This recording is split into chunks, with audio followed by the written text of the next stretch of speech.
Welcome to Great Minds with Lost&Found, the podcast that connects people and reimagines systems to improve mental health for youth and young adults. I'm your host, Joel Kaskinen. Lost&Found is a comprehensive nonprofit organization that aims to do more to eliminate suicide for youth and young adults in the United States. Now that you know who we are and what we're all about, let's get to the show. All right. Welcome back to Great Minds with Lost&Found. We are here today with Caleb Weiland. So Caleb, you've been super involved in Student Federation and student government at USD. We'll get into that a little bit, but let's start with just a brief introduction of yourself. Yeah, thanks for having me on today. I am originally from Beersford, South Dakota. I'm a junior, going to be senior at the University of South Dakota. I'm majoring, yes, go Yotes, baby.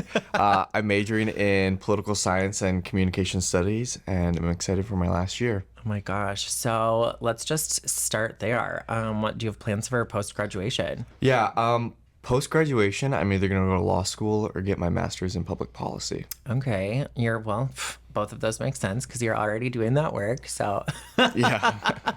What got you started in being interested in law, in policy, in, this advocacy space? Well, I just noticed that there were a few things wrong with the world, some people would say, I guess.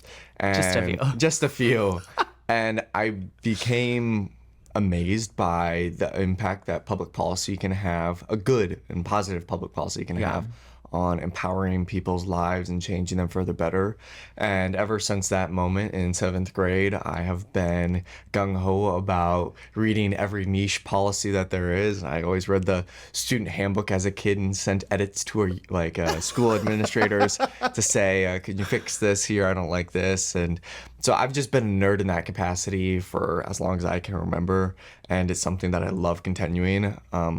I took a class in college called the legislative process, in which we studied theories of legislation and legislative processes and different types of representation. And yet again, the nerd in me, I really love that. And I just feel called towards advocating for better public policy. I love that. I am fully resonating with the nerdiness in you right now because I actually was the person who would comb through the student handbook when I was working in higher education. It's not just me. That's what we're talking about. Because I'm such a grammar freak, and I'm so nerdy about how things are written and sent, how we message to especially students when it's, the student handbook and we expect our students to know what's happening. I was that's not tangible. That's not digestible to a student, or that policy is written weird, or you have 5 grammar mistakes in that one sentence, fix it. But I was the person that was asked to do it every year because I was familiar with the handbook and because they knew that I could go through it with a fine tooth comb and just give them feedback. Yeah. So I'm resonating with the nerdiness in you right now. So someone's got to do it. Yeah. So let's jump into the basics here. Why did the Student Government Association and the Student Federation prioritize mental health? That's been something that you've been really passionate about. You've talked about it a lot. You've been, out in the community testifying with the Board of Regents, with the legislative session. That's something that you, as someone that has been involved in these government processes, have been interested in. Why is that? Why did you, and the Student Federation get involved in specifically mental health? And, was there a trend? Was there anything that you were realizing that you needed to push this forward for?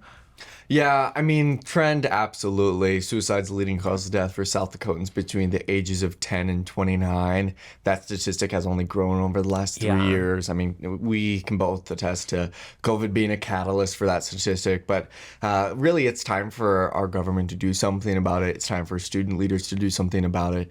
In student government, it's always been talked about mental health, but yet nothing was really been done for a really long time. And I like to say that we need to be get it done people and get it done leaders instead of just talking about it leaders, because it does nothing at the end of the day. We're not solving any issues if we just talk and talk and talk.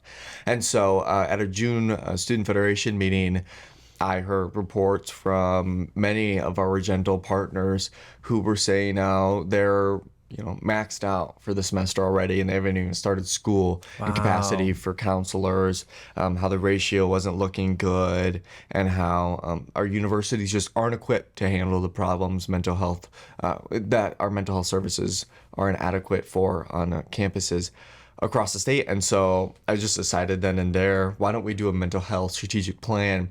We did, and truly, maybe it's because I'm an optimist, but I thought our mental health services were a little bit better than they were. But I think it's the American Counseling Association that recommends a ratio of one counselor to every 250 students. Our best ratio was about 1 to 1,000. Yeah. And so looking at it, we had to hire a lot more counselors per campus to even, make ends meet, if you will. And to be honest with you, if I'm being blunt, I don't even think that would have done the trick. And so talking about political feasibility, is it going to be feasible to create all these more jobs? And then we get to the aspect of it where, do we even have enough people to fill To those do jobs? that. You know Yeah. what I mean? And so we just had to cancel that one. We just couldn't move that one forward, thinking that it would be smart and wise. And then I was introduced to Lost and Found. Very happy that, I got to take a deep dive into what Lost and Found stands for, what they do, and everything just started clicking. I presented it to the Student Federation, and I eagerly said, this is the one. I interned in the legislature when I was a freshman, and I've been close friends with many legislators since then. And this was the most politically feasible bill that I Yeah. could think of. You are giving preventative mental health care to children. This is not a partisan issue. This is not a one-size-fits-all issue.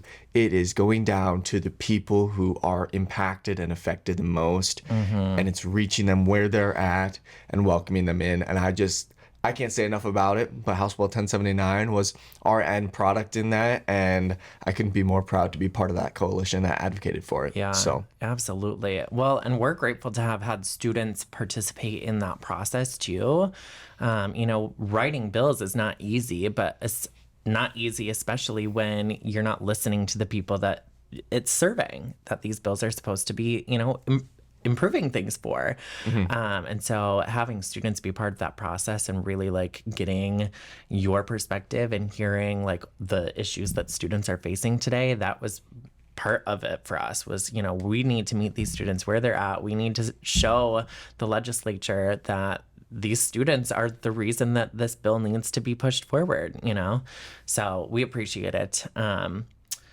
I want to know a little bit more about why mental health is so important to you. Obviously, we've talked about the student impact. We've talked about why the Student Federation is, pushing this forward just simply because of the statistics in our state. But why is mental health important to you?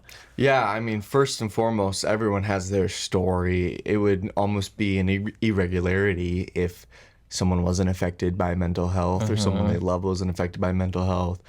Freshman year, I walked into a dorm room. My friend overdosed. They were trying to attempt suicide.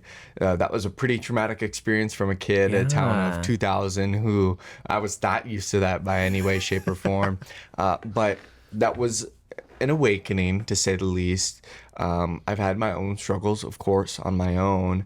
And something that I think is unique about it is I feel like I was semi-equipped to handle the encounters that I've gone through in life, but I never was trained to walk into my dorm room and my friends there overdose on the floor or anything like that. And so that's where, the coping skills training that 1079 outlines is just so important, because these kids come from our small towns. They encounter these situations, and not saying this only happens at our universities, because it doesn't. It happens at our high schools, our middle schools, and our elementary schools. And if I'm being honest with you today, through the conversations of House Bill 1079 and the people that reached out to us to share their testimony, to share their story, I was like, this is happening in a town of 400 people. What? When I was student body president in high school, actually, too, we had a fifth grader at the time. Wow. And that was just something that you don't know how to even cope with. Right. Yeah. To this day, I'm still like, is that the case? Is that really what happened? And so just knowing that it is here, it's not going away anytime soon. No, it's not, sadly. And that we need to do something about it. I think that's the South Dakota attitude, though, to build a community, to work hard, and to get results. I think it's something that we're uniquely positioned to do. And, I think we can do even better in the future on it. But I think we're taking a step in the right direction right now. Heck yeah. Well, it's because of people like you. Let's jump into, kind of the overall ecosystem of mental health in South Dakota and the patterns and trends that we are seeing. I want to dive into that a little bit. So what can you tell us about the current mental health trends in South Dakota, especially among youth and young adults? From your student perspective, I'm curious about what's happening on campuses in, high school, that area. Yeah, well, first off, my senior year of high school was in 2020. I graduated during the COVID-19 pandemic. Yeah. Freshman year was during the COVID-19 pandemic. And so personally, I like to think things are getting better because everything's opening up and everything. Well, if it's already not, it's opened up, quite frankly.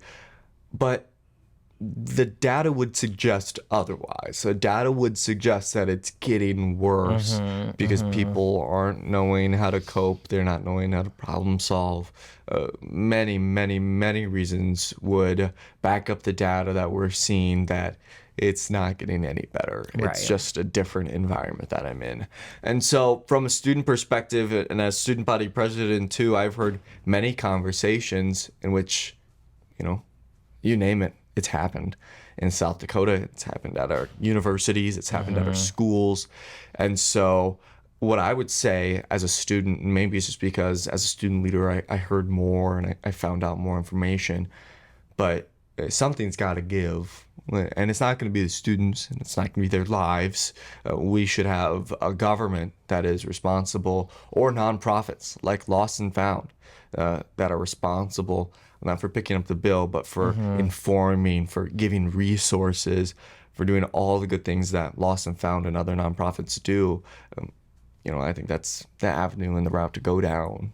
But yeah, totally. It's sad to think that, it isn't going to go anywhere.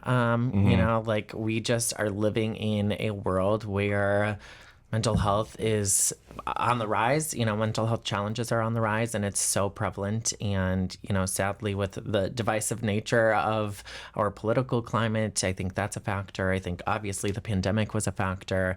Yeah. Gun violence, I think, is a factor, especially for people like y'all. You haven't known any of your life without gun violence. The kind of the post 9/11 terrorist attack, I was young when that happened, but after that, all of your generations have lived in essentially a war zone. And I mean, that impacts. I'm not trying to wade into a political conversation there too, but for people to think that it is normal to go into a mall Yes. and be a mass shooter, that is a mental health issue in its entirety. Again, the core of it, that's where our society is missing it 100%.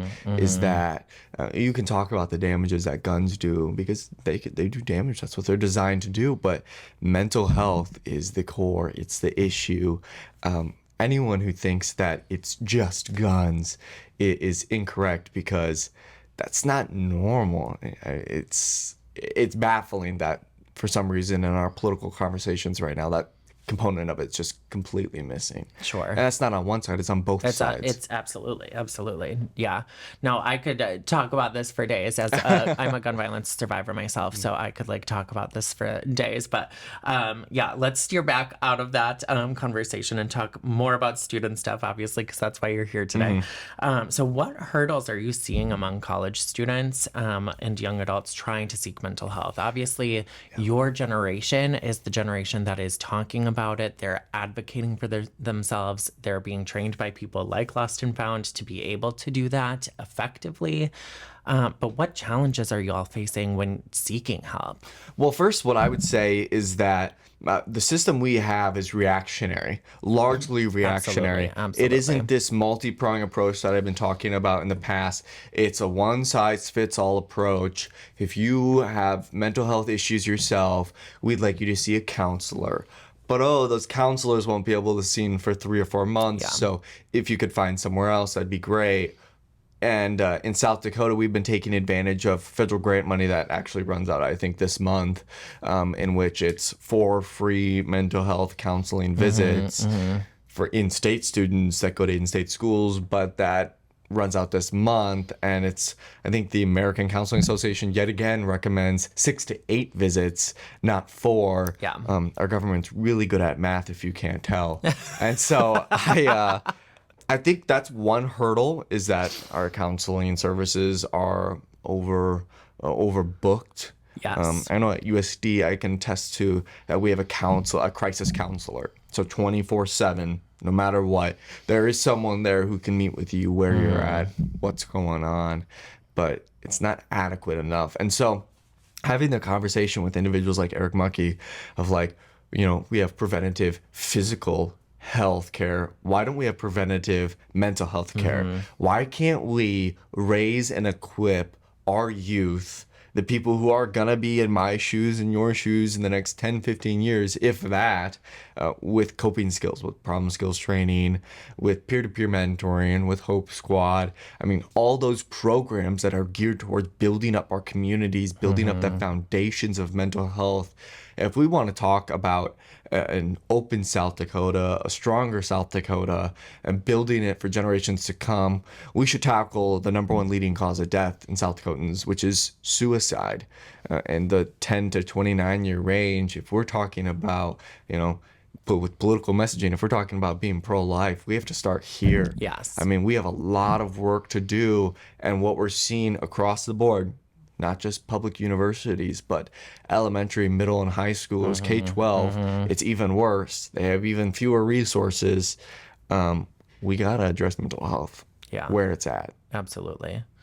Ugh, it's a bummer to me that, like, students can't access the healthcare that they need. 4 counseling sessions is not enough. A lot of places, the average is between that 6 to 8 number, because that's what the American Counseling Association recommends, and that's what the CDC recommends, and if you don't have the ability to provide counseling services, at least provide the resources and referral support structures, and that we just don't have the capacity to do so, sadly. So it breaks my heart for younger people who can't receive the care that they need. And, we also need to incentivize working in this field, because we don't have enough caregivers. We don't have enough providers either.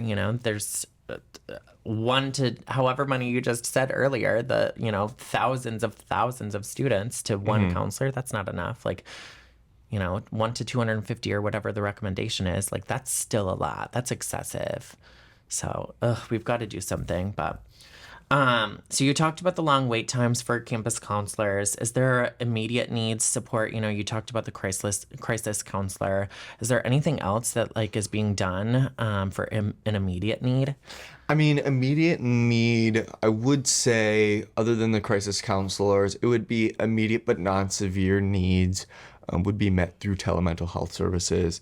Now, I understand through my conversations about telemental health services, some people take that as online counseling, and other people take it as online mental health services resources that are not counseling.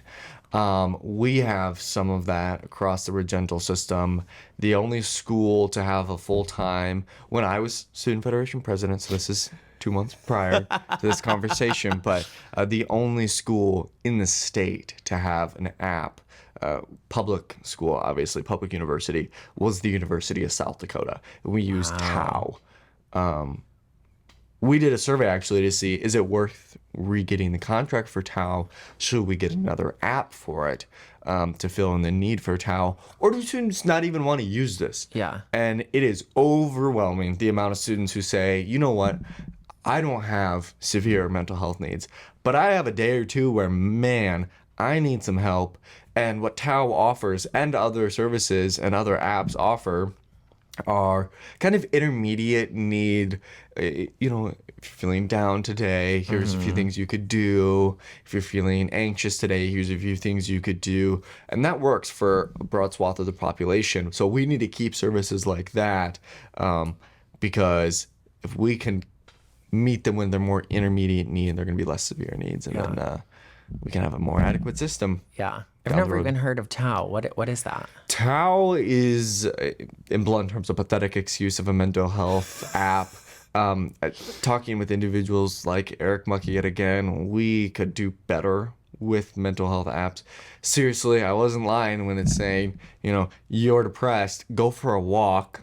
If you're anxious, take a deep breath. And then it goes a little bit more in depth, of course. Yeah. But it's not as user-friendly as we'd like. And down the road, I think you're going to see a change there with an app service, because there's so many apps. There's so many mental health apps that you don't even have to pay for. Exactly. So many free ones. Exactly. Yeah. The internet is full of information, accurate or not, it is there. And so... Spoken like a true digital native. Yeah. And so I think it's going to be interesting to see the direction that TAO takes and that our public schools take. But it's something that I think needs to be implemented or needs to be offered, hopefully free, of course, to high school, middle school, and elementary school individuals. A lot of people might, on the fringes of politics, might label it as indoctrination and be so concerned about all these mental health services coming down. But what I gotta say is that, these services are so beneficial. The research points to it. Right. That it is so beneficial to have these services offered to kids in their developmental stages. So then down the road, they're stronger because of it, and they're more resilient because of it. And I think it's something we need to take advantage of for sure. Definitely. Let's dive into that a little bit further, because in order to do our work well with Lost and Found, we actually have adapted the CDC's 7 strategies for suicide prevention as like the guiding kind of document to, keep us moving forward in the right direction and make sure that our work is data driven, evidence-based, very focused on supported, clinical research stuff. Like we're not just Lost and Found, like a mental health organization that's doing work just willy-nilly. Like all of our stuff is data driven and evidence-focused. And so we do utilize the CDC's 7 strategies. One of those is, providing coping skills and teaching skills, stuff like that. So, and we do so through, promoting healthy connections and teaching coping and problem solving skills and other things. So let's dive into that a little bit. Have you seen other support systems and services that are helping to prevent suicide on campuses across the state? You just mentioned TAO at USD.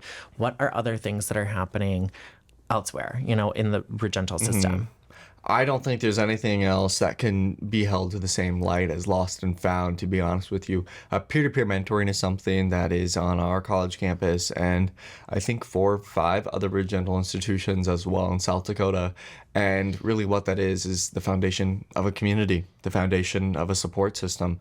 I think that is the only other widespread resource out there to teach coping skills and those trainings, which aren't just identified as by the CDC and Lost and Found, but also Lost and Found's a member of the State Suicide Prevention Task Force, that work group. That's the 3rd strategy that they have there. So I think it's something that maybe in the future is going to be more widespread when that group comes together more and more and gets, they're not serious about their work, but it's going to become more pressing here pretty soon, if not already. So I think that's something that you're going to see more widespread programming from. Sure. I mean, as far as that goes, the state has a task force to do this work, which obviously, the governor doesn't just create task forces and coalitions and work groups to do nothing, so obviously Absolutely. The legislation here knows that it's an issue and is prioritizing it in some way.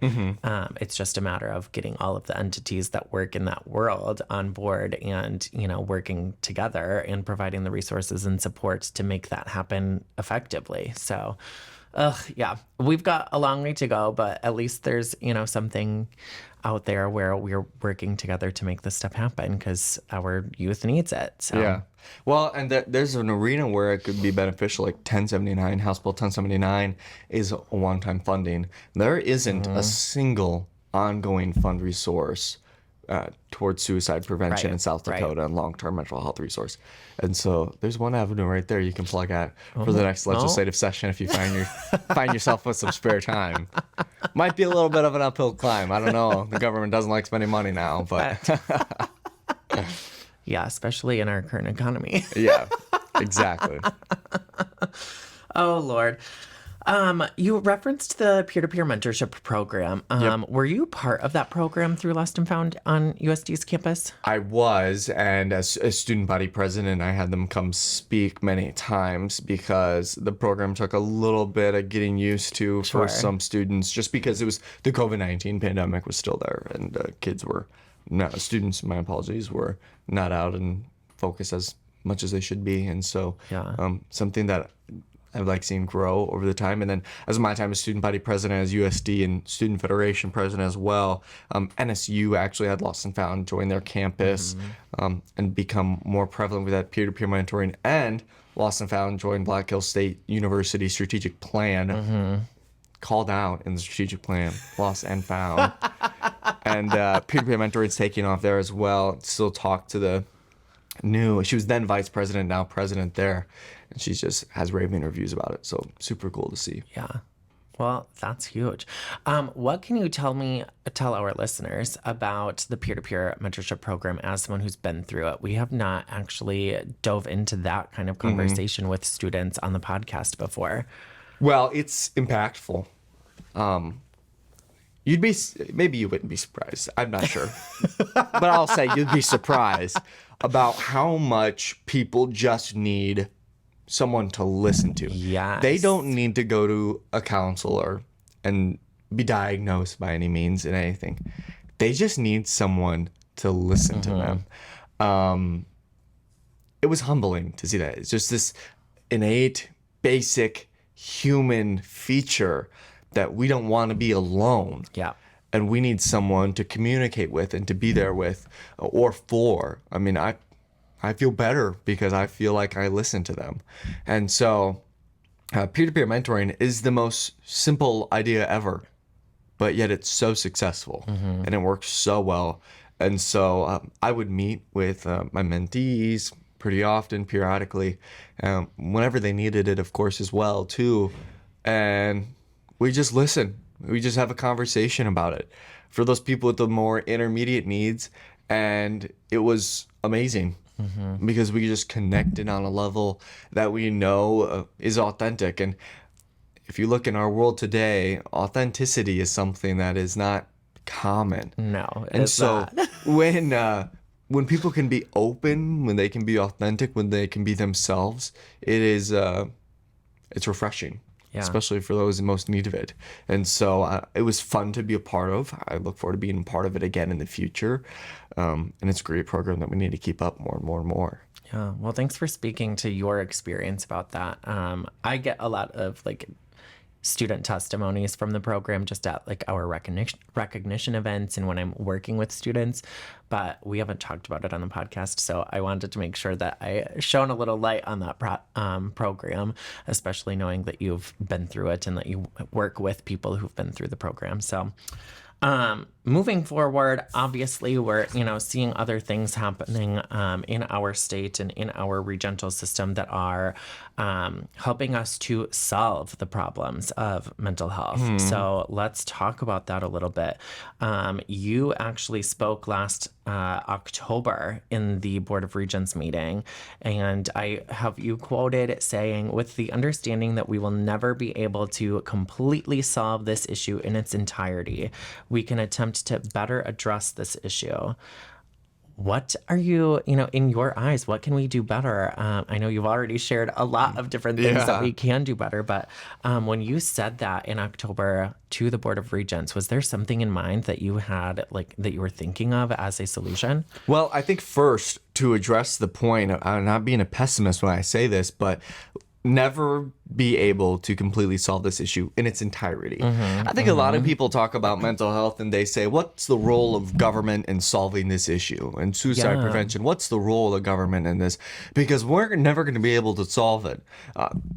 Being open about that fact and welcoming it is okay. Sure. It's not the end of any legislative priority or funding component in that priority, or what be it, it's not the end to say we're never going to be able to solve it completely. However, we should start now. Yes. We should have started 25 years ago, but we're here now, so let's start now. And a few things I have. The first is what I like to say too. I think I said later on in this at the same meeting, is that mental health cannot be solved by just a singular approach. It has to be a multi-pronged approach. It has to be meeting people where they're at. And so personally, a lot of the programs Lost&Found offers. Caleb Weiland, sponsored by Lost&Found. But I paid him to say all of this. I mean, but if you think about it, Lost&Found has that preventative care. It has care for peer-to-peer mentoring. It has a coping skills training. And so if you're someone who needs peer-to-peer mentoring, who just needs a friend, someone to listen to, someone to support, boom, there's a program for you. If you are a young student who has no idea how to take feedback, who has no idea how to problem solve, and who has no idea how to cope with tough situations, we got coping skills and problem solving skills for you there. And then if you need severe mental health needs met, we got counseling for you. I think there was a huge learning curve when I went to lobby and peer for the legislature. I'm still friends with a lot of the legislators. That they're great people. They all have day jobs, and then they're spending their entire winter in peer trying to solve our state's most pressing issues, including the one we're talking about today. Through the conversations I had, I don't think people understood how big of an issue this was.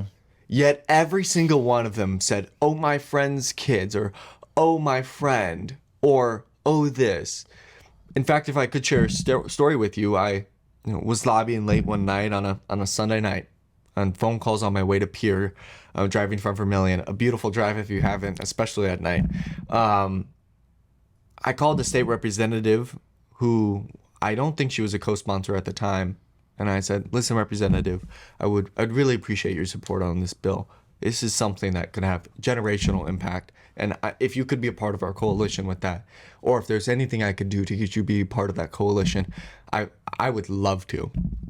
And she said, "Caleb, I won't be there tomorrow, so I won't be able to vote on the bill." And I was like, "Oh, great, this is not what I want to hear, I like this legislator a lot. And she said, "I'm actually going to be at my husband's best friend's funeral, who just committed suicide this last weekend." Shoot. And that's when it hit me that this issue hasn't taken a pause for a legislative session. It is still ongoing.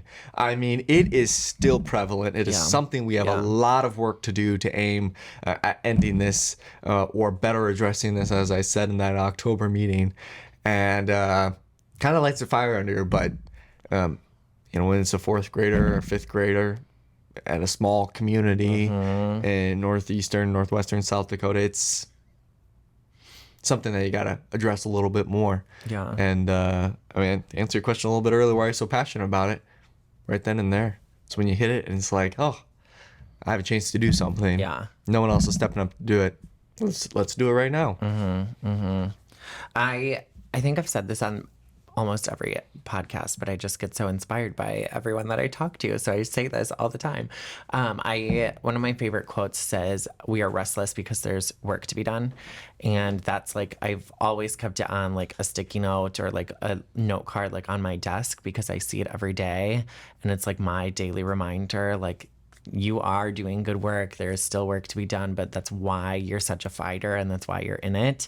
And I see, the work that you do, the work that legislators are doing, the work that other nonprofits are doing, the work that we're doing with Lost&Found, all working together and doing, providing different services and different resources, because we're all restless. We are all wanting this change. We are all, fired up and ready for betterment of our community and improvement in our systems and, greater connections of people. And how do we do that? By actually putting in the work and by sharing our stories and being restless and not weary. We are going to continue to fight. And I think that says everything. in just one small sentence, it says everything that we need to know about activism and advocacy, especially in the Midwest. So I don't know why I say that every episode, but every time like I'm with a guest, I just get so inspired and I'm like, "Ugh, this is why they're doing the work too." Anyway, can you talk more about the app services? I know that you talked about TAO at USD.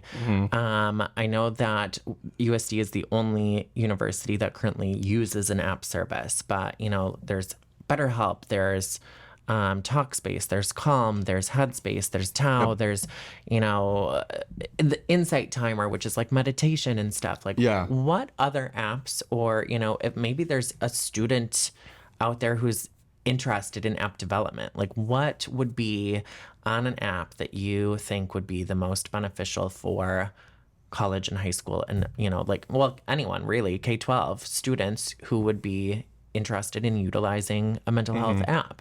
Well, I think it needs to be user-friendly for sure, but I also think an emphasis is a one-stop shop. You named, I don't know, I'm dyslexic, so I forget, but like 6 or 7, different apps. Yeah. And so what's interesting to me is that you have to go to Calm, you can go for this. Headspace, you can go for this. Yeah. TAO for this. Just do it one-stop shop. All in one Just have it in one app. Totally. If you need to meet with a counselor, telemental health counselor, let it be on the app. If you need to meditate quick, just take a deep breath and relax, let it be on one app. If you need some resource because you are feeling more anxious right now and you get less anxious, whether it's reading materials of how to be less anxious or if it's a video, I think that's an avenue we need to look into. Sure. People digest information differently. And if you're in a room full of friends and you're feeling anxious and you need to open up an app and you need to watch a video about how to not be anxious, you're not going to watch the video. You're going to read an article about it. And so meeting people where they're at is an emphasis. And I think there are a few different apps out there that could probably do it a little bit better. But probably within the next year, we could have 100 more mental health apps developed. And so I'm not going to take a jab at that because that is far from my expertise. Let me ask you this. Are there any apps that you use personally? I use Calm and Headspace both. It feels pretty good to have that. Otherwise, I'm just a big podcast guy. I really like listening to people in their authentic moments of what gets them through the day, what motivates them. So, yeah.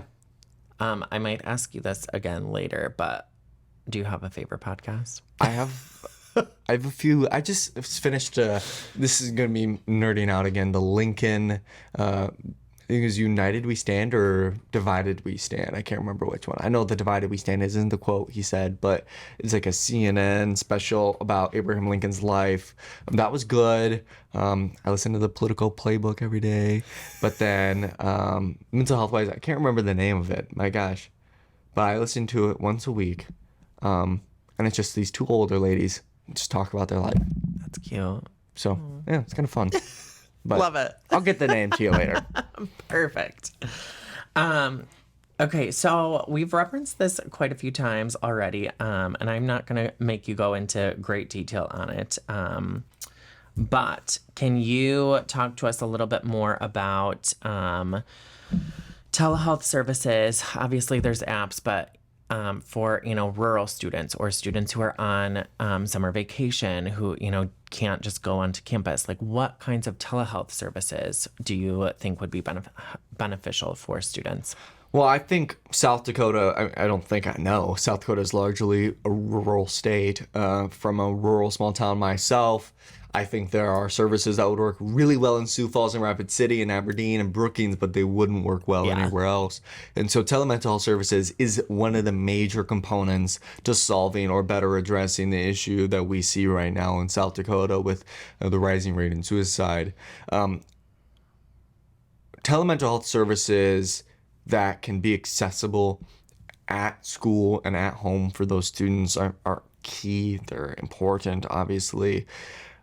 I think what role they play probably has to be a counselor on that other side of it. Lots of time, the guidance counselors in schools aren't necessarily mental health counselors. Right. They're more career, college, future-oriented counselors. And there is a place for them and they're needed, absolutely 100%. And I'm not saying we need to hire a counselor for every single school district, as awesome as that would be, as beneficial as it would be. I think we just need telehealth programming available and accessible. I don't think that could be done with the state contract. Sure. Not a member of the state's, decision-making bodies, of course. So I can't speak to that. But I mean, I'm with you. I agree. So as we think about systems, because that's what this podcast is all about, is thinking about and reimagining systems to improve mental health care for young adults in South Dakota. As we think about them, in what ways can we better serve students and young people without being intrusive? Obviously, that's another thing that young people are very worried about is their own personal privacy, their own personal safety. So how do we do that as a whole, thinking through all of the systems? yeah. Without being too intrusive. Well, I think you got to respect their space for one, and respect their time. You can't force them into a conversation that they don't want to have because you're going to be doing more harm than good. That's the first foremost. Second, I say this as I'm not a mental health professional. God bless the people who are, because I just know how to build a coalition and help pass a bill. That's my only expertise. But I think the first step in this, in answering this question, what ways can we better serve students and young people?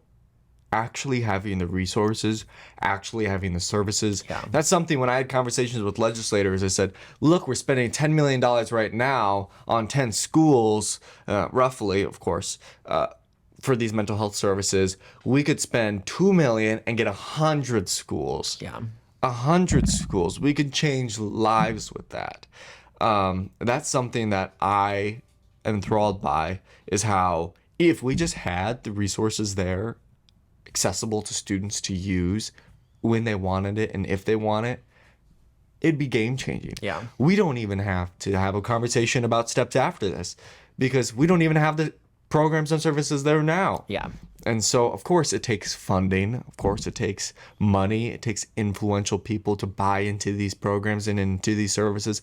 It also takes people to implement them, to be there, to provide those services for them. So I think that's the first way you can better serve them. The second way would be expanding those services over and over and over again. I think one thing that people think about a lot, especially in government and politics, is once you implement a system, you can't change it. That's not true.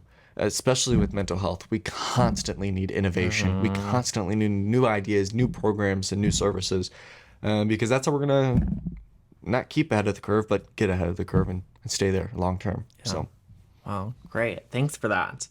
Also thinking about systems, if you were to not think about resources whatsoever, money set aside, we have an abundance of it. We're just sitting on, millions upon millions upon millions upon millions of dollars. We have all of the resources we can possibly imagine. All we have to do is wave a magic wand to make it happen. What are we doing? What would you, as Caleb Weiland, who is a student passionate about mental health and passionate about public policy, what would you do to make change? Well, that's a good question. A dreaming question for sure. Yeah, absolutely. Yeah, I think having programs that are set up and designed in a way to meet people where they're at is essential. Obviously, again, Lost&Found has many different programs that meet people where they're at. And I think that's why Lost&Found is successful in that capacity, because people don't want a one-size-fits-all approach. They don't want a service that doesn't feel individualized or unique to them. But the second that they feel welcomed, they feel loved, and they feel like they are being heard and wanted, that's when we can change the game on mental health services. I obviously don't know the cost of that. That would be a pretty high bill for sure. But there'd also be a component Neither in you there. or I can pay for it. Yeah, absolutely. But I think another component to it would have to be education, just teaching people what mental health is. Listen, it's not people who just suffer with mental health illnesses or issues that need these services. It is people who also couldn't think of it. They don't think of this any day of the week ever. They're the people who can be most critical to the future success and the future lives of many South Dakotans. Yeah. Because if they understand how to identify mental health in others and themselves and how to articulate that to someone in need, that can be game changing. That can save lives. And so that's why I think these programs need to be broad. They need to be effective. They constantly need to be looked at again for improvement, because we're humans, we're flawed, and we can always do better. So Definitely. All right. Well, wrapping us up here, I just, want to ask your final thoughts on a couple of things. So, what is one thing that you wish everyone in the world would understand? This could be about mental health. This could be about suicide prevention. This can be on topic. It can be totally off topic. Just something that you think is a wise nugget of information for everyone to know. Well, I think there's power in being authentic. I'll be the first to admit that I'm flawed beyond belief, but Aren't we all? I know everyone is. And I think especially when we're talking about policy conversations or politics today in America and in South Dakota, we're divided more than ever. Absolutely. We have to understand that there are reasons people come to their decisions for it. And if you're authentic about it, I can't do anything but respect that, even if we disagree at the end of the day, in which everyone does. And so be authentic through and through, even when it feels weird or even if it feels awkward. If you're authentic at the end of the day, I think people always, in my life as well, I'm only 20, so it's, I only got, I don't have much experience with it, but in my life, it has been remarkable how people have been more open, more inviting. Sure. When I'm authentic. Yeah. Oh, absolutely. I totally agree with you. Last thing, is there anything that you wanted to share today that we didn't discuss, or anything that you thought we would talk about in terms of mental health, suicide prevention, youth, young adults, student support, etc., that you want to share with our listeners? There's always more you can do if you're listening or if you're participating in this. Don't burn yourself out, of course, but volunteer, offer help, offer assistance. Go get trained for, QPR. Go get coping skills training. Go get problem solves training. Find out where it's at near you. And I think it's something that people discount of, I'm doing fine, but you might be doing fine, but someone else might not be doing fine. So if you can identify that in someone else, you have the potential to save lives or impact lives. And so, powerful stuff that we can deal with and powerful stuff that we can do. So it just depends if you have the time for it. If you do, help out. Great. I love it. All right. Well, that's all we've got. So I guess just a fun question. I just simply, because I already said that I might circle back to it. Podcasts, books, other resources that you want to shout out that are helpful to you or peers or, I don't know, anyone. Oh, books is an interesting one. I just got asked that in an interview. And are you familiar with the show Veep? I am, yes. Selena Myers. Yes. I just read her comical book the other day. Very comical. Listen to the audiobook too, because that was good. I don't know yet. Man, I should have these listed down. Everyone asked me about them. I can't even remember them. But there are good books out there. Yeah. If you don't like reading, don't read then. Listen to an audiobook or a podcast. Exactly. Yeah. Awesome. Well, thank you so much, Caleb, for coming on today and sharing your wisdom, your perspective.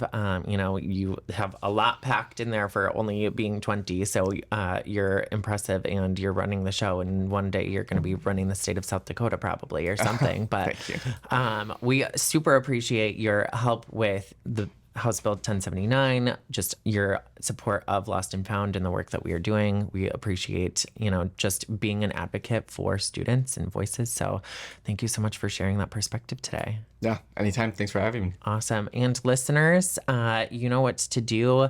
Follow us on social media at Resilient Today. And remember, until next time, stay well. Thanks so much for listening. Remember to subscribe, rate, and review Great Minds wherever you listen to your podcasts. For more information about Lost and Found, go to resilienttoday.org. That's RESILIENTTODAY.org. Follow us on Facebook, Instagram, Twitter, LinkedIn, and YouTube at Resilient Today. Until next time, do more and stay well.